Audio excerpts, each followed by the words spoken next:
Assalamualaikum warahmatullahi wabarakatuh. Selamat pagi dan salam sejahtera buat kita semua. Perkenalkan, nama saya Lasisi SPD MPD dengan nomor induk dosen nasional 0914059202. Saya salah satu dosen pada program studi pendidikan guru sekolah dasar Fakultas Keguruan dan Ilmu Pendidikan Universitas Sulawesi Tenggara. Untuk kali ini, perkenankanlah saya untuk menjelaskan mata kuliah yang saya ampu, yaitu mata kuliah Konsep Dasar Sains di SD. Video ini dibuat sebagai salah satu persyaratan sertifikasi dosen gelombang ke-1 tahun 2024, yaitu pernyataan diri dosen dalam unjuk kerja Tridharma Perguruan Tinggi, khususnya di aspek pengajaran. Saya akan memulai dengan menjelaskan deskripsi dan informasi umum dari mata kuliah Konsep Dasar Sains di Sekolah Dasar. Mata kuliah ini, Konsep Dasar Sains ini merupakan mata kuliah wajib pada program studi pendidikan guru sekolah dasar. Pada mata kuliah ini diberikan kepada mahasiswa semester awal atau semester 1 dengan bobot mata kuliah 3 SKS. Mata kuliah ini membahas dengan konsep-konsep ilmu pengetahuan alam. Secara garis besar, lingkup bahasa pada mata kuliah ini mencakup pengenalan mengenai 1. Besaran dan satuan, 2. Materi, 3. Energi dan gerak, 4. Pesawat sederhana, 5. Bunyi dan cahaya, 6. Listrik dan magnet, 7. Makhluk hidup, dan sedangkan 8. Benda-benda langit. Dengan mempelajari mata kuliah ini, diharapkan mahasiswa mampu memahami konsep-konsep dasar IPA serta dapat mengaplikasikan dalam pembelajaran yang dilakukan di sekolah dasar. Adapun CPMK dari mata kuliah ini terdiri dari 4 CPMK yang menyelesaikan tugas-tugas secara mandiri dan kelompok. Yang kedua atau yang B, mampu menguasai pengetahuan konsep dari sains di sekolah dasar. Yang ke-C, mampu menguasai pengetahuan dasar dari lintas bidang ilmu yang sesuai dengan perkembangan iptek dengan mempertimbangkan kearifan lokal.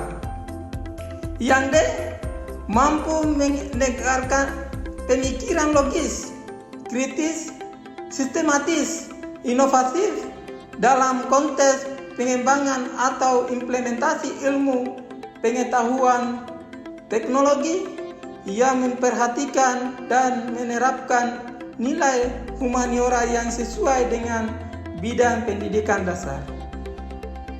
Mata kuliah ini terdiri dari 16 kali pertemuan dengan ujian tengah semester berada pada pertemuan ke-8 dan ujian akhir semester berada pada pertemuan ke-16. Mata kuliah Konsep Dasar Sains yang saya ampu menggunakan model pembelajaran berbasis masalah. Adapun langkah-langkah model pembelajaran berbasis masalah yang pertama itu mengorganisasikan siswa terhadap masalah. Yang kedua, mengorganisasikan siswa untuk belajar. Yang ketiga, membimbing penyelidikan individu maupun kelompok. Yang keempat, mengembangkan dan menyajikan hasil karya.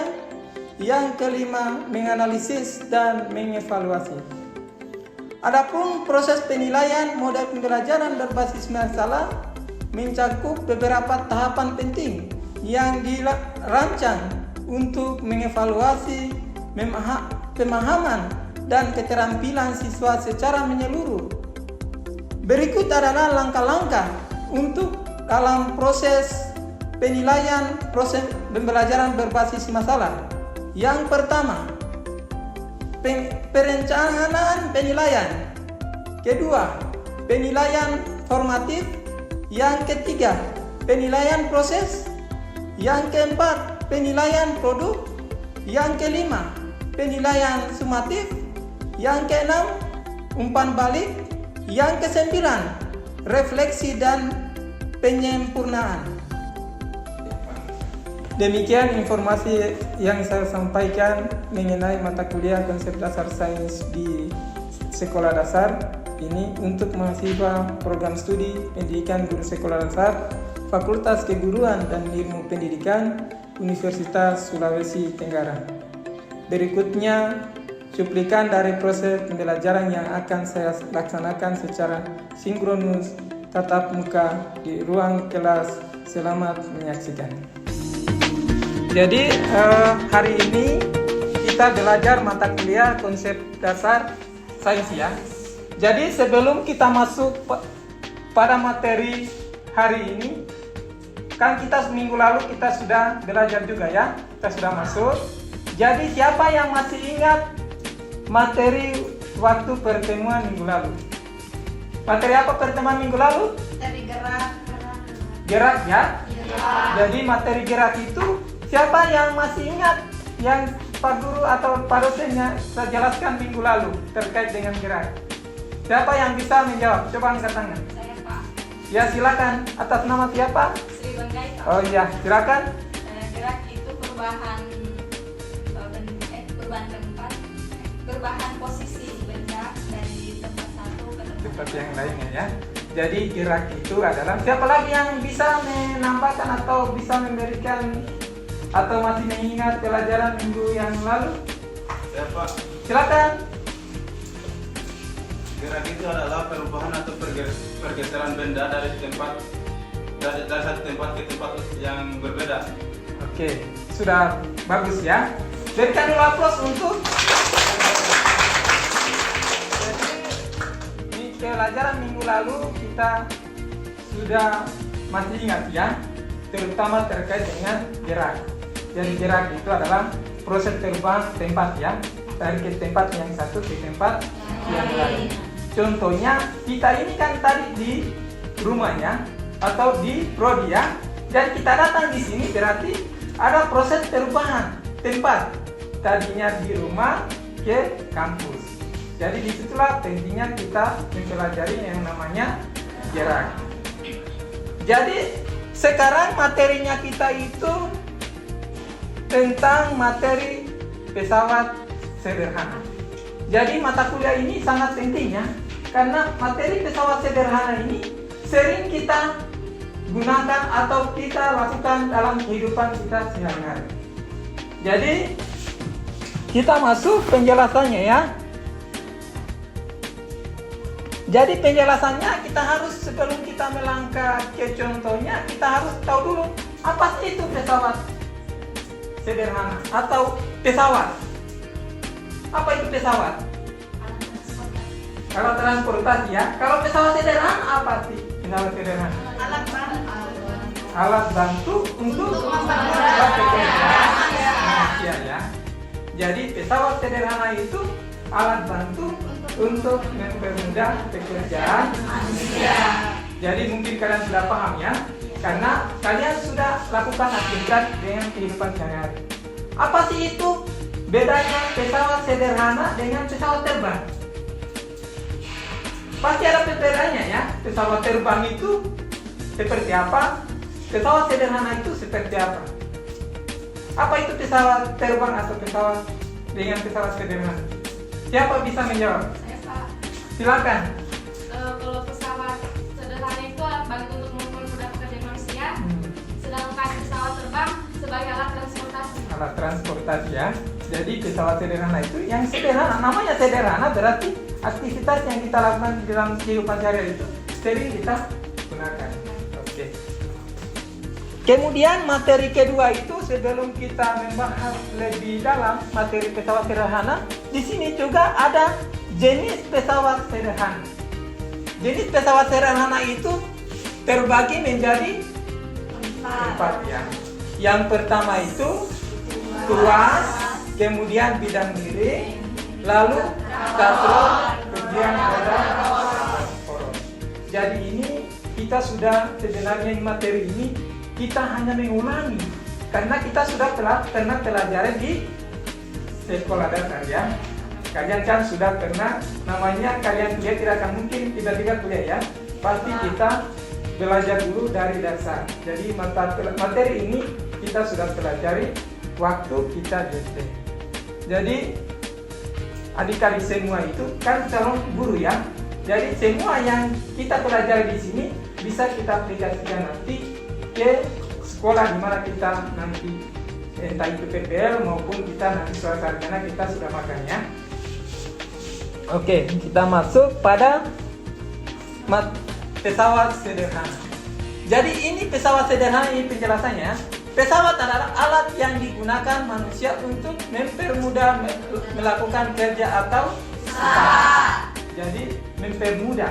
Semua aktivitasnya kita lakukan itu, kita semua melakukan namanya aktivitas itu menggunakan pesawat sederhana. Jadi pesawat sederhana itu terbagi dua ya. Apa saat pertama? Pesawat sederhana dan Pesawat rumit ya. Jadi pesawat sederhana dengan pesawat rumit. Jadi nanti perhatikan baik-baik seperti apa itu contohnya pesawat sederhana, seperti apa contohnya pesawat rumit. Oke, kita masuk pada materi ya. Jadi di sini ada definisi pesawat sederhana ya. Jadi pesawat sederhana itu peralatan yang dibuat sangat praktis dan mudah digunakan dalam kehidupan sehari-hari. Jadi katanya pesawat sederhana itu pesawat yang dibuat praktis ya, yang mudah digunakan dalam kehidupan sehari-hari. Jadi ini contohnya ya. Ini pesawat rumit. Apa itu pesawat rumit? Sederhana. Jadi itu pesawat rumit itu adalah gabungan dari beberapa pesawat sederhana. Jadi tadi terbagi-bagi ya untuk pesawat sederhana. Tapi kalau pesawat rumit dia gabungan dari pesawat sederhana. Jadi ini materi ini sangat penting buat kita aplikasikan dalam kehidupan sehari-hari. Jadi kita datang di kampus ini pasti menggunakan pesawat apa? pesawat rumit. Pesawat rumit. Contohnya? Ya, ada juga aktivitasnya kita sehari-hari, umpamanya kita olahraga, pasti menggunakan namanya sepeda. Itu bagian dari pesawat rumit. Kalau di rumah umpamanya kita mencabut paku, kita gunakan apa? Pesawat sederhana. Ya. Jadi harapannya nanti selesai kita belajar ini kita sudah tahu membedakan mana pesawat sederhana, mana pesawat rumit. Jadi selama ini mungkin samakan saja semua pesawat sederhana, padahal ada namanya pesawat sederhana dengan pesawat rumit. Oke, kita lanjut ya. Jadi ini contoh-contoh tadi ya, kita sudah jelaskan namanya pesawat sederhana. Di sini ada tuas, katrol, bidang miring, dan roda berporos. Jadi ini masing-masing punya fungsi masing-masing ya. Jangan samakan ini sama-sama fungsinya. Jadi fungsinya pertama tuas, katrol, bidang miring, roda berporos punya fungsi masing-masing. Jadi sebentar kita bahas satu-satu fungsinya ini ya. Oke, kita melangkah ke selanjutnya. Jadi yang pertama tadi ini tuas. Apa itu tuas? Tuas atau adalah pesawat sederhana yang berbentuk batang keras sempit yang dapat berputar di sekitar satu titik. Di satu titik ya. Jadi di sini kalau tuas ini ada namanya titik tumpu ya.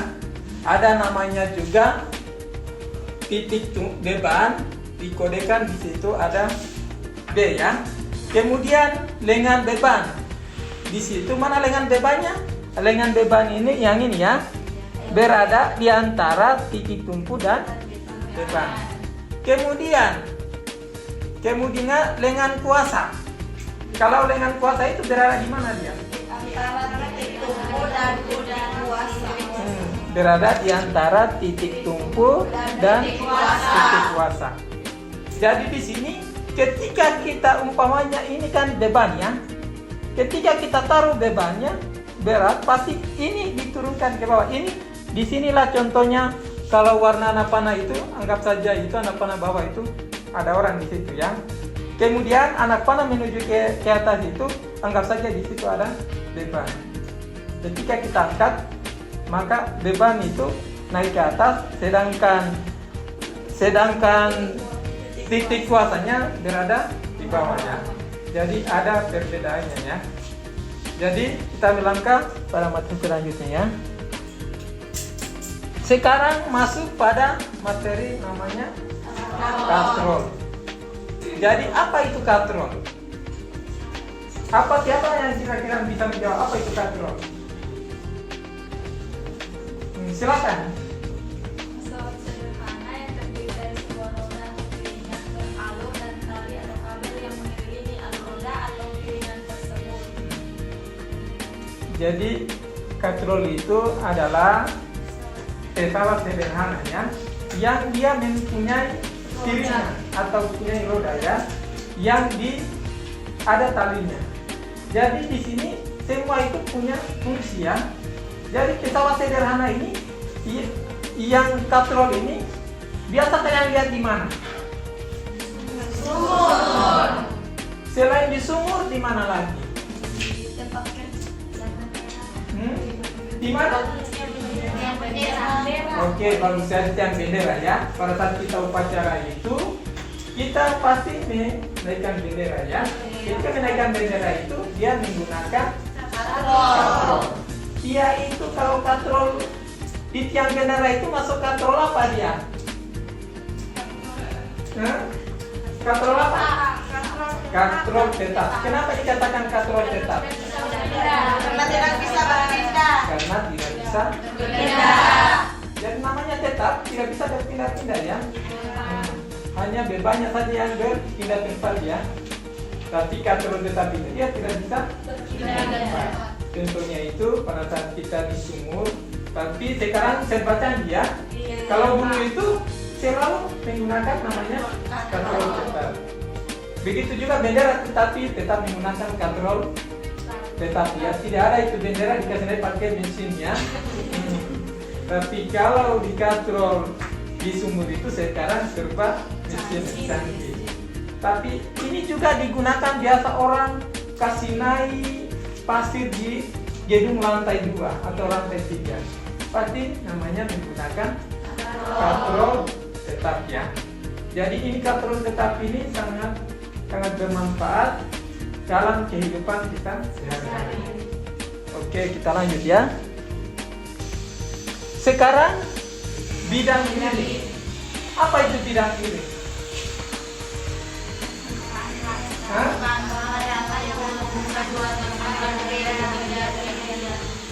Bidang miring adalah permukaan rata yang menghubungkan dua tempat yang berbeda ketinggiannya.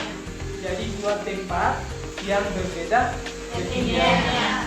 Contohnya seperti apa itu? Umpamanya kita mengangkat drum yang isinya, umpamanya angkat drum itu isinya berat atau drum minyak. Apakah kita menggunakan apa supaya lebih mudah kita mengangkat drum itu? Bidang miring ya. Jadi bidang miring itu harus ada permukaan yang halus ya. Ada dua tempat yang berbeda ketinggiannya. Umpamanya contohnya ini kan ada orang tua ini mengangkat beban yang berat ya. Atau karena tidak bisa diangkat maka dia gunakan yang namanya bidang miring. Jadi ini menggunakan papannya. Kemudian itu papan dimiringkan. Umpamanya ini mobil ya. Jadi harus kita siapkan kalau kita angkat ini beban ini terlalu berat ya. Maka kita carilah papan. Cari papan dengan permukaan yang halus ya. Supaya apa kalau halus? Supaya lebih mudah ya. Ketika halus maka tenaga yang kita gunakan itu tidak begitu banyak. Kalau umpamanya papannya ini kasar, bisa jadi nggak rusak. Kenapa? Kalau bebannya kasar, maka tenaga yang kita keluarkan itu lebih besar ya. Beda dengan permukaan yang halus atau rata. Jadi di sini sangat bermanfaat ya. Oke, kita lanjut. Inilah contohnya ya. Bidang miring memberikan keuntungan yang memungkinkan kita memindahkan suatu benda yang berat ya. Jadi bidang miring ini, keuntungannya ini bisa kita gunakan untuk memindahkan benda yang berat. Oke, kita lanjut. Ini contohnya juga jenis-jenis bidang miringnya. Jadi jenis-jenis bidang miring itu terbagi menjadi beberapa ya. Yang pertama itu bidang miring diam. Contohnya seperti apa? Tangga ya. Terus apa lagi? Jalan. Jalan di mana? Jalan di mana? Di gunung ya. Kalau jalan di gunung itu, kalau kita menggunakan namanya bidang miring, umpamanya langsung lurus, maka kita tidak akan mungkin mendaki ya. Pasti kita jatuh kalau gunungnya ketinggian. Kalau kita menggunakan namanya bidang miring diam, dia kita buat jalan itu berkelok-kelok ya. Supaya apa? Supaya mobil itu tidak kesusahan pada saat naik di atas ketinggian. Kemudian ada lagi di sini ada tangga ya. Kenapa tangga itu harus dibuat miring? Kenapa?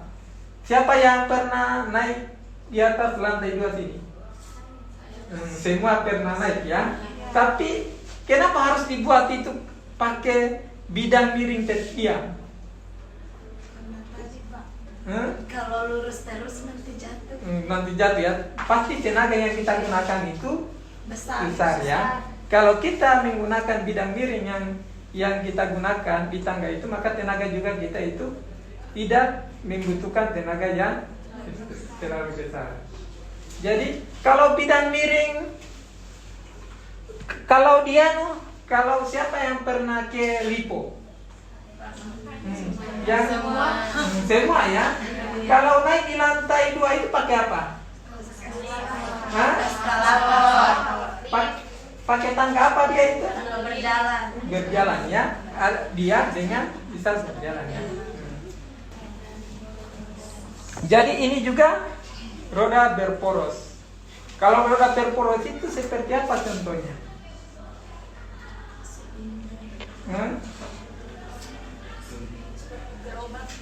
Roda berporos itu, kalau pernah lihat yang teralinya sepeda? Pernah. Dia akan menggunakan roda yang punya poros ya. Jadi di situ kenapa lebih mudah bisa kita sepeda itu lebih gampang, karena dia menggunakan namanya prinsipnya roda berporos. Oke.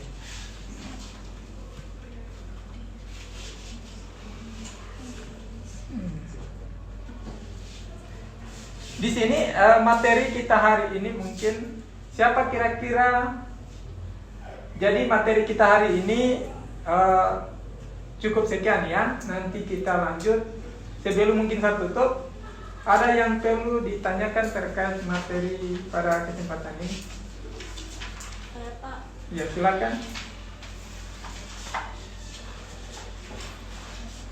Pertanyaannya itu Pak, apakah ada pengaruh gaya gravitasi pada bidang miring?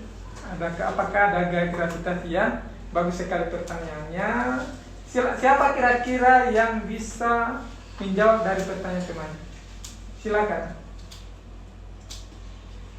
Silakan menjawab. Sebelum saya menjawab, mungkin adik-adik semua bisa menjawab. Silakan. Jangan takut salah ya. Istilahnya berani dulu berbeda pendapat, nanti kita sempurnakan sama. Silakan. Ada Pak gaya gravitasinya pada bidang miring itu. Ada gaya gravitasinya ya. Ada. Bagus jawabannya ya. Siapa lagi yang bisa? Ya silakan. sebuah benda pada bidang miring mengalami gravitasi akibat beratnya sehingga menyebabkan benda tersebut meluncur ke bawah. Iya, karena ada gravitasi ya. Jadi bagus jawabannya. Tentu berikan dulu aplaus.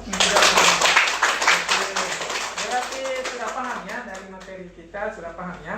Jadi pertanyaan tadi itu pasti ada pengaruh ya, gravitasi, karena ada namanya perpindahan tempat, itu berarti ada gravitasi, ada perubahan tempat. Jadi mungkin dari tempat yang rendah ke tempat yang tinggi ya, dengan menggunakan daya dorongan ya. Begitu juga dari tempat yang rendah, yang tinggi ke tempat yang rendah, karena ada proses perubahan tempat. Jadi mungkin hari ini pertemuan kita, sebelum kita tutup, ada kira-kira yang bisa menyimpulkan materi kita hari ini? Sebelum saya simpulkan, siapa tahu ada yang bisa menyimpulkan materi kita dari pertama tadi. Silakan menyimpulkan. Ya, silakan.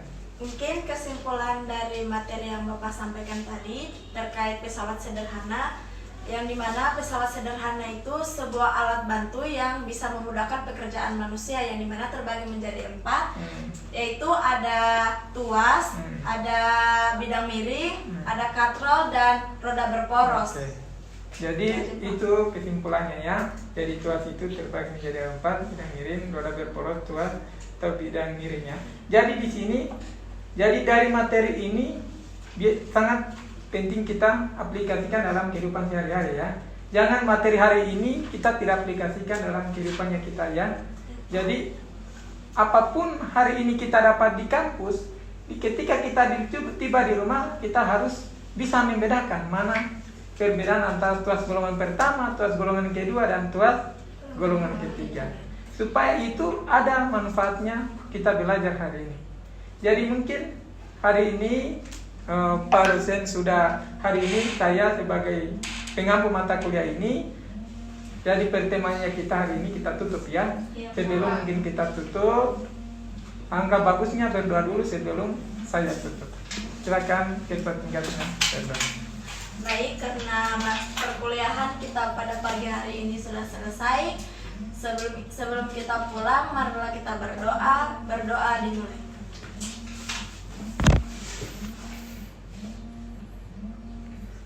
Berdoa selesai. Oke. Jadi pertemuan hari ini kita sudah selesai ya. Jadi sebelum mungkin saya tutup, ada pemberian tugas ya. Tugasnya nanti coba cari contoh lain dari ketiga tuas tadi ya. Tuas golongan pertama, kedua, dan ketiga. Nanti minggu depan baru kita kumpul ya. Jadi harapannya dengan kita belajar hari ini bisa kita mencari contoh yang lain yang kita gunakan dalam kehidupan kita sehari-hari ya. Jadi mungkin sebelum kita tutup, saya akhiri dengan ucapan, mungkin ada kata yang tidak berkenaan pada kegiatan hari ini, mohon dimaafkan ya, karena saya sebagai manusia biasa. Jadi sebelum saya tutup, saya akhiri dengan ucapan, wabillahi taufiq wal hidayah. Assalamualaikum warahmatullahi wabarakatuh. Waalaikumsalam.